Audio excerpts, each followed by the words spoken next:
আমি স্বপ্নে শুধু সাপ দেখি, আমারে দৌড়ানি দেয়, ফলও খাই। আচ্ছা, এই যে এটা একটা কমন সমস্যা, এটা কম বেশ সব রোগীদের মাঝে দেখা যায়। আচ্ছা, স্বপ্নে কেন সাপ দেখেন এবং কেনই আপনাকে ফল এটা সেটা বিভিন্ন খাবার খাওয়ানো হয়? দেখেন, স্বপ্নে সাপ দেখা বা বিভিন্ন ভয়ানক প্রাণী, কুকুর, বিড়াল, বিভিন্ন হিংস্র প্রাণী দেখা মানে হচ্ছে জিন মূলত কখনো তার প্রকৃত রূপে মানুষের সামনে আসে না। সে তার কি বলে এটা এক ধরনের ইলিউশন বা চোখ ধাঁধানো জিনিসের মধ্যে সে আসে আর কি। তার মধ্যে সবচেয়ে বেশি পছন্দনীয় জিনিস হচ্ছে জিন সাপের রূপ ধরতে খুব বেশি পছন্দ করে। এই জন্য অধিকাংশ পেশেন্টরা ১০০ জনের মধ্যে ৯০ জনই প্রায় স্বপ্নে সাপ দেখে, সাপ দৌড়ানি করে, এরকম করে আর কি, বুঝছেন? তো এটা মূলত একটা সাপের রূপ, এই একটা বিষয়। দ্বিতীয়ত, সে কেন আপনাকে ফল খাওয়ায়? এর ২ টা কারণ।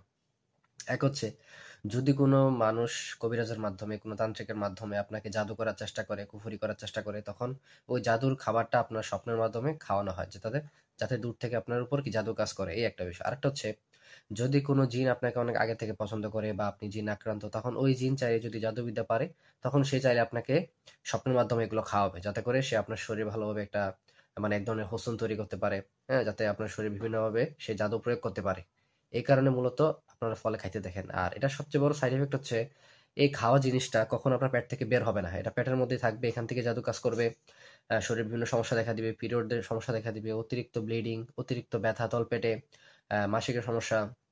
তারপর হচ্ছে বেবি কনসিভে সবচেয়ে বেশি বাধা দেয় এই জাদুটা, বেবি কনসিভে সবচেয়ে বেশি বাধা দেয় এই জাদুটা, বুঝতে পারছেন? এই হচ্ছে বিষয়।